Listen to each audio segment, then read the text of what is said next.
holds appointments as a professor of political science and director of the Center for the Study of Contemporary China at Penn. His research focuses on China's engagement in international order, law, and legal institutions, and their relationship to the politics and policies of China and the U.S.-China relationship.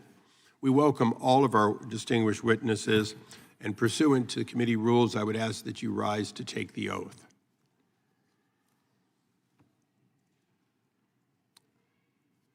Customarily raise your right hand. Do you swear or affirm that under penalty of perjury that the testimony you're about to give is true and correct to the best of your knowledge, information, and belief? So help you God. Thank you. Please be seated. Let the record reflect that all witnesses answered in the affirmative. For all the witnesses, please be aware that although we ask that you stay within 5 minutes, your entire opening statement, along with additional material that you either have today or that you can supplement, will be made in order and permanent. Two types of concerns that I think arise in the context of what would be described as problematic uses of U.S. courts and legal processes more broadly by entities linked to the PRC or the Chinese Communist Party. The first category is essentially what one might call abuse, targeting individuals and entities in lawsuits brought in the U.S. and U.S. courts, for example, against exiled dissidents or U.S. companies that are rivals of favored Chinese companies, or that attempt to deny U.S. parties access to U.S. courts or to the application or the attempted application of Chinese law or enforcement of Chinese judgments in ways that harm such U.S. parties' interests. The second kind of problem is what one could call avoidance of accountability. That is, Chinese parties seek to avoid the application or challenge the validity of U.S. laws, either through keeping cases or evidence out of U.S. courts or by avoiding the application and enforcement of U.S. law. So how to address these problems? Well, it's challenging. And the challenge stems in part from the fact that the problematic cases, and they do exist, are not facially or easily distinguishable, certainly not at a wholesale level, from many ordinary claims that should be allowed to proceed in the U.S. under principles of applicable U.S. law and fair access to justice. These are things that should be heard in our courts and often align with the interests of U.S. parties, indeed of U.S. non-parties to cases that have similar interests. U.S. courts have a number of tools available to deal with these problems. Some of them might be sharpened, some of them might be used better, but they exist, and they have been used often quite well, and are better than many of the alternative, more broad brush or wholesale tools that might be contemplated. So in terms of vexatious litigation targeting dissidents in exile or disfavored companies for the benefit of Chinese companies, U.S. courts can and have evaluated the claims in individual cases, sometimes finding them credible, sometimes finding them not. U.S. courts can dismiss cases and impose Rule 11 sanctions, something which perhaps they should do more often. They can deny abusive or burdensome discovery requests, easy enough to do under the usual rules of U.S. discovery in proceedings in the U.S., and requests for production of evidence for use in Chinese proceedings, especially when they come from parties or individuals rather than courts in China, could be scrutinized more closely, tightening, in effect, the 28 U.S.C. 1782 process.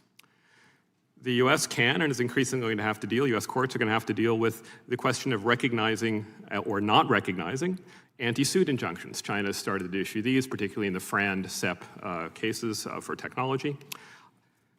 Forum non-convenience motions, which are often attempted by Chinese parties to get cases out of U.S. courts, can be denied and are often denied on the grounds of the public interest in the U.S. in having U.S. parties bring their cases and applying U.S. law, or on the basis of the burdensome effect on U.S.-based parties of litigating in China, or on a judgment in the particular context in which a case would be litigated in China, given the parties, the courts, and the nature of the claims, can decide that this would not be an adequate and available alternative forum in a Chinese court.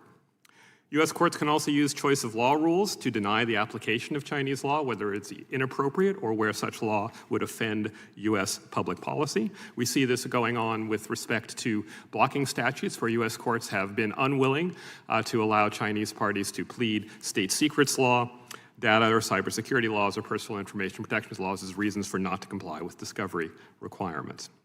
U.S. courts can decline to enforce problematic Chinese court judgment rules and can invoke notions of reciprocity and comity to restrict such enforcement either retail or wholesale, given the lack of Chinese enforcement of U.S. judgments in many cases.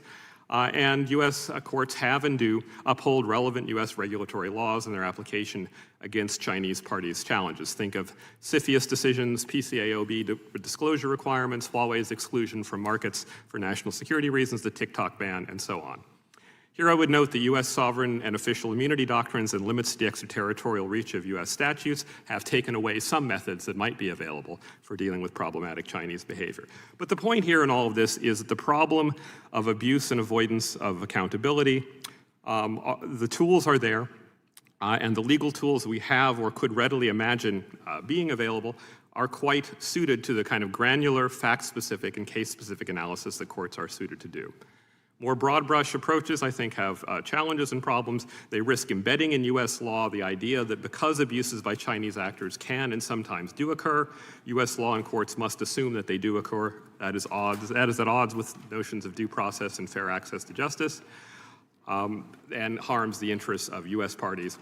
Disclosure requirements or other measures that would impede access to U.S. Courts would create quite messy mini-trials on collateral issues of the degree of entanglement with the Chinese state. This is a very complicated issue that could be overexpansive and chill the bringing of legitimate claims even by U.S. parties that happen to have some limited connection to China.